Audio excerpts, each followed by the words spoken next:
होता है। आप ठीक तो ना मेयर जी? चिंता मत करिए, इस आदमी को मैं संभाल लूंगा, आप बस मेरा इस महीने का किराया माफ कर देना। एंड फिर सेवन और ये तैयार हो जाते हैं एक दूसरे से लड़ने के लिए थोड़ी देर पहले। समझ गए ना सेवन, इसीलिए तुम वापस नहीं जा सकते। मुझे भी दुख है उन सारे टापू वासियों के लिए, लेकिन खुशी मनाओ कि हम लोग जिंदा हैं। लेकिन तभी डाचुन होश में आ जाता है और अपनी बच्ची कुची जान लगा के सेवन से बोलता है, सेवन तुम एक किलर हो ना, लो मेरे पास जितने पैसे हैं मैं सब तुम्हें देता हूँ, प्लीज जाओ उस प्रिंस को खत्म करके हमारे आइलैंड को बचा लो। तुम्हें जिंदगी ने मौका दिया सेवन, एक किलर नहीं एक हीरो बनने का। एंड ये कह के डाचुन बेहोश हो जाता है। मैं जा रहा हूँ डाइबो सर उस प्रिंस को रोकने। पागल हो गए हो क्या सेवन? तुम जानते हो तुम उसको नहीं हरा सकते। हाँ मैं जानता हूँ डाइबो सर, लेकिन मैं उसे इतनी आसानी से जीतने भी नहीं दूंगा। जिसको सुनते ही डाइबो एकदम शॉक्ड रह जाते हैं, क्योंकि यही डायलॉग बचपन में उसके टीचर ने उससे कहा था। फिर हम हमारे डाइबो सर का पास देखते हैं, जो कि एक पिंजरे में ढेर सारे मुर्गों के साथ बंद होते हैं, जिन्हें इंसान खरीदते हैं, खाते हैं और यहाँ तक कि अपने मजे के लिए आपस में लड़वाते भी हैं। और जो भी चिकन फाइट में हार जाता है उसे भी ये लोग खा लेते हैं। डाइबो मैं भी चिकन फाइट में हिस्सा लेने जा रहा हूँ। क्या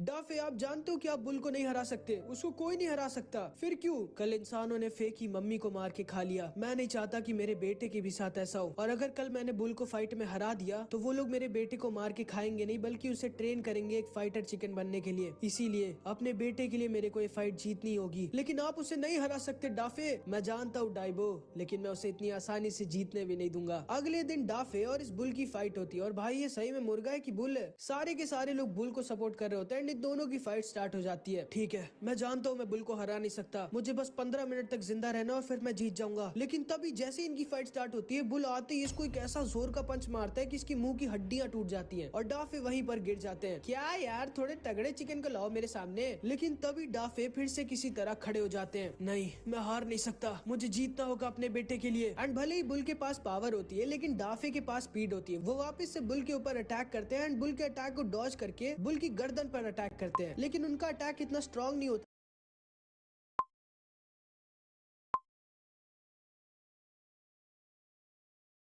अटैक इतना स्ट्रॉन्ग नहीं होता कि बुल को कुछ असर पड़े। मुझे और पावर की जरूरत है। बुल गुस्से में डाफे के ऊपर अपनी पूरी जान लगाकर पंच मारता है और डाफे उसकी पावर को उसके खिलाफ यूज कर देते हैं एंड बुल की एक आंख फोड़ देते हैं। ठीक है उसकी लेफ्ट वाली आई फूट चुकी है, अब उसको लेफ्ट की तरफ नहीं दिखेगा। मुझे उधर ही उसे अटैक करना होगा। अब तो तुम नहीं बचोगे। एंड तभी बुल फिर से डाफे के ऊपर अटैक करते हैं, लेकिन इस बार फिर से डाफे बुल को डॉज करके बुल के लेफ्ट वाले हाथ की एक उंगली तोड़ देते हैं।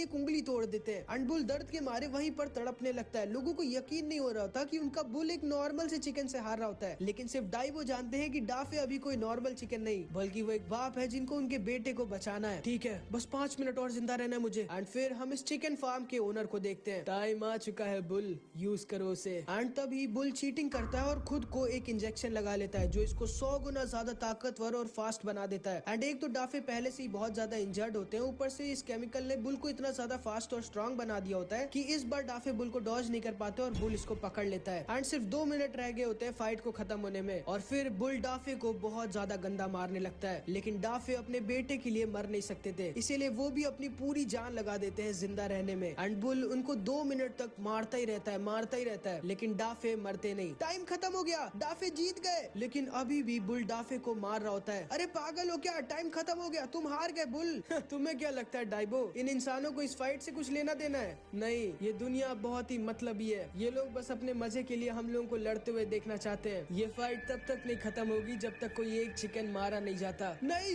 ये तो चीटिंग है। लेकिन ये सारे लोग डाइबो को पकड़ लेते हैं एंड फिर बुल डाफे को तब तक मारते हैं जब तक डाफे खत्म नहीं हो जाते। एंड इसी तरह से डाइबो के टीचर और फे के पापा मारे जाते हैं, इवन दो वो उस फाइट को जीत गए होते हैं। उसके बाद ही डाइबो उसका चश्मा ले लेता है और आज तक वो उसके पास है। लेकिन हमारा डाइबो भी कोई ऐसा वैसा लूजर नहीं होता भाई, उसको लेना था अपने टीचर का बदला, तो वो भी उस चिकन फाइट में हिस्सा ले लेते हैं। सारे लोग उस पे हंस रहे होते हैं क्योंकि सबको लग रहा होता है कि डाइबो कहाँ ही जीतेगा उससे। डाइबो पूरी रात बैठ के सोचते हैं कि आखिर मैं कैसे हराऊंगा उसको, जिसको मेरे टीचर तक नहीं हरा पाए। एंड अगले दिन इन दोनों की फाइट स्टार्ट हो जाती है। एंड इस फार्म के ओनर ने बुल को सिर्फ 5 मिनट दिए होते डाइबो को खत्म करने के लिए, क्योंकि डाइबो बहुत ज्यादा वीक होता है। इन दोनों की फाइट स्टार्ट होती है। डाइबो किसी तरह तो पहले बुल को डॉज करा होता है, लेकिन आखिरी में बुल इसको पकड़ लेता है। मुझे याद है जब मैं तुम्हारे टीचर को मार रहा था, तब भी तुम मुझे ऐसी डरावनी डरावनी आंखों से देख रहे थे, लेकिन तुम्हें समझ में नहीं आता क्या, तुम मुझे नहीं हरा सकते। एंड ये कह के बुल डाइबो को बहुत ज्यादा गंदा मारने लगता है, लेकिन डाइबो भी अपने टीचर का स्टूडेंट होता है भाई, वो तब तक नहीं हार मानने वाला था जब तक वो मर नहीं जाता। बुल उसे बार बार बहुत ज्यादा इंजर्ड कर दे रहा होता है, लेकिन डाइबो फिर से किसी तरह खड़ा हो जा रहा होता है और देखते ही देखते 4 मिनट बीत जाते हैं। ये क्या, यकीन नहीं हो रहा मुझे इस चूजे को मारने में इतना टाइम लग रहा है, लगता है मुझे इंजेक्शन लगाना ही पड़ेगा। लेकिन जैसे ही वो अपनी पैंट में हाथ डालता है उस इंजेक्शन को निकालने के लिए, वो एकदम शॉक्ड रह जाता है। ये क्या, मेरा इंजेक्शन कहाँ गया? यही ढूंढ रहे हो ना तुम? हाँ, तुम्हें क्या लगा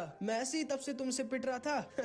मैं सही मौके का इंतजार कर रहा था तुमसे छीनने के लिए। इसी चीज का यूज करके तुमने मेरे डाफे को मारा था ना, अब इसी से मैं तुम्हें मारूंगा। तुम पागल हो, सोचना ही मत उस इंजेक्शन को लगाने की, वो बहुत ज्यादा स्ट्रॉन्ग चिकन्स के लिए बना है। अगर तुम वो यूज करोगे तो तुम्हारी बॉडी झेल नहीं पाएगी और तुम्हारी सारी नसें फट जाएंगी। और लेकिन डाइबो उसकी बात नहीं सुनता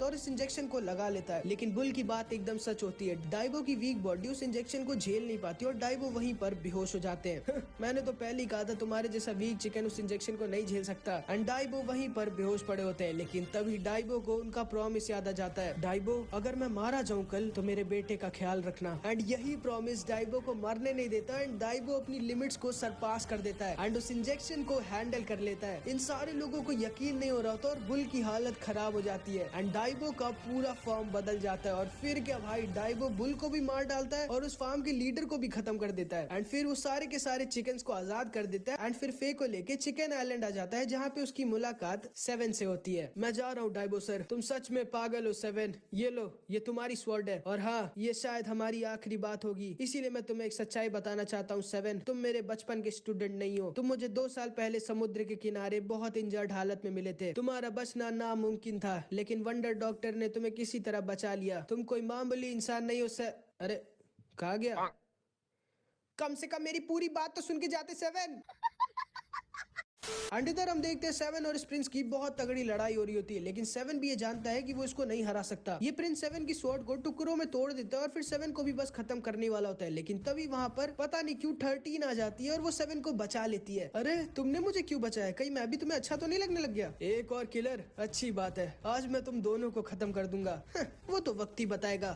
एंड तभी ऊपर से फे भी वहाँ पर आ जाता है। ये क्या, ये मुर्गा इतना हैंडसम क्यों है? एंड फे अपनी पूरी जान लगाकर प्रिंस के ऊपर अटैक करता है, लेकिन प्रिंस अपनी शील्ड से बच जाता है। उसके बाद ये तीनों साथ में मिलकर इसके ऊपर अटैक कर देते हैं। अगर तुम लोगों को लगता है तुम लोग साथ में मिलकर मुझे हरा सकते हो तो तुम लोग बेवकूफ हो। एंड तभी ये प्रिंस गियर 2 में ट्रांसफॉर्म हो जाता है एंड अकेले ही इन तीनों को एक बार में रोक देता है और 7 को बहुत ज्यादा इंजर्ड कर देता है। यकीन नहीं होता, तुम जैसे वीकलिंग्स के लिए मेरे को गियर 2 जाना पड़ा। उसके बाद ये इन तीनों को बहुत ज्यादा इंजर्ड कर देता है। अगली बार अपनी गियर 2 में एक पैंट भी ऐड कर लेना। चुप रहो। प्रिंस 7 को खत्म करने के लिए एक फाइनल अटैक उसके ऊपर कर देता है, लेकिन 13 एक बार और आगे 7 को अपनी शील्ड से बचा लेती है। ऐसी बात है क्या, तो इसे रोक के दिखाओ फिर। एंड ये प्रिंस 13 के ऊपर अपना स्ट्रॉन्गेस्ट अटैक यूज कर देता है, जिससे ये नहीं बच सकती थी, लेकिन इस बार 7 13 को बचा लेता है और प्रिंस के अटैक को अपने ऊपर ले लेता है। तो तुम आखिरकार मारे गए। किसने कहा भाई? एंड हमारा 7 इतनी आसानी से मरने नहीं वाला था। वो इस प्रिंस को डाचुन के गोल्ड लॉक से पीछे से पकड़ लेता है। आखिर तुम मरते क्यों नहीं? मरूंगा ना, लेकिन अकेले नहीं। एंड तभी 7 अपनी पूरी कंसंट्रेशन लगाता है और अपने मैजिक से अपनी टूटी हुई सीजर के टुकड़ों को एक साथ जोड़ देता है। अब मुझे समझ में आया डाचुन, तुमने अपनी जान को सबके लिए खतरे में क्यों डाला। एंड 7 अपनी सीजर को अपनी तरफ पूरी स्पीड में बुलाने लगता है। ये लड़का इतनी एडवांस टेक्निक कैसे यूज कर सकता है? आखिर कौन है ये? मैं समझ गया डाचुन कि ये हमारी जिम्मेदारी होती है उन चीजों को प्रोटेक्ट करने की जिन्हें हम दिल से चाहते हैं। एक मिनट,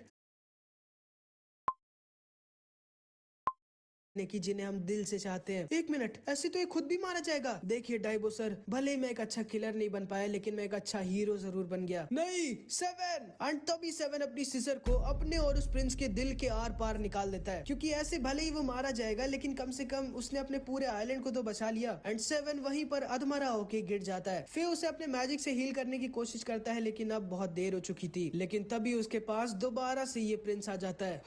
अच्छा हुआ हम स्टैनियंस अपने शरीर में 2 दिल लगा के घूमते हैं। तुम तो काफी हिम्मत ही निकले बच्चे। कोई बात नहीं, अब मरो तुम। एंड डाइबो उसका ध्यान भटकाने की कोशिश करता है। फिर तुम 7 को हील करते रहो। एंड अभी हमारे 7 को उसका थोड़ा बहुत पास्ट याद आ जाता है कि कैसे वो पास्ट में सिर्फ एक लड़की के लिए एक पूरी से लड़ गया होता है एंड दुनिया भर के सारे किलर्स उसके पीछे पड़े होते हैं उसे मारने के लिए, लेकिन ये लड़की ही 7 को धोखा दे देती है और पीछे से अपनी तलवार इसके सीने के आर पार घुसेड़ देती है। लेकिन पता नहीं कैसे 7 किसी तरह बच जाता है और फिर उसकी मुलाकात फेस से होती है और वो अपनी सारी याददाश्त भूल गया होता है। तुम दोनों को भी मैं आज मार डालूंगा, प्लीज मुझे मार दो लेकिन 7 को बचा लो। चुप रहो। लेकिन तभी 7 13 के पीछे खड़ा हो जाता है। ये कैसे हो सकता है? एंड ये प्रिंस अपनी पूरी जान लगा के 7 के ऊपर फिर से अपना अटैक यूज करता है, लेकिन इस बार 7 उसके अटैक को डायरेक्टली अपने ऊपर ले लेता है और हिलता तक नहीं भाई। ये कैसे? एंड असल में अभी हमारा पास्ट वाला 7 होश में आ गया होता है। वो अपनी टूटी हुई स्वॉर्ड को अपने पास बुलाता है और अपने मैजिक से उसके टुकड़ों को एक साथ जोड़ के दोबारा से अपनी स्वॉर्ड बना लेता है। एंड अब ये प्रिंस थोड़ा सा डर जाता है एंड तभी 7 इसके सामने से गायब हो जाता है। कहाँ गया वो? ये प्रिंस अपने आप को बचाने के लिए अपनी चारों तरफ अपनी स्ट्रॉन्गेस्ट शील्ड को एक्टिवेट कर देता है, लेकिन 7 एक केक की तरह इसकी शील्ड के बीचों बीच अपनी तलवार घुसेड़ देता है और इस प्रिंस का एक हाथ काट देता है। प्रिंस को यकीन नहीं होता कि ये अचानक से इतना स्ट्रॉन्ग कैसे हो गया। ये बात है क्या? तो लो अब इससे निपटो। एंड तभी ये प्रिंस अपनी शिप को अपने पास बुला लेता है और गियर 3 में ट्रांसफॉर्म हो जाता है, जो कि इसका स्ट्रॉन्गेस्ट फॉर्म होता है। लेकिन भाई 7 अपनी मैजिक स्वॉर्ड से सिर्फ एक बार में इसका गियर 3 के फॉर्म को बीच से काट देता है और इसकी स्पेसशिप फूट जाती है और ये उड़ता हुआ वहां से निकल जाता है। मैं फिर से जरूर वापस आऊंगा। एंड फिर 7 वहीं पर बेहोश हो जाता है और इस तरह 7 अपने आइलैंड को बचा लेता है। आपने देखा लीडर? हाँ, यकीन नहीं होता। 13 उसे तुरंत खत्म कर दो और उसकी स्वॉर्ड को अपने साथ ले आओ। Okay sir. आखिर तुम अभी भी जिंदा कैसे हो, शैडो किलर? एंड यहाँ पे हमारी सिनेमा का पार्ट 2 खत्म हो जाता है। नेक्स्ट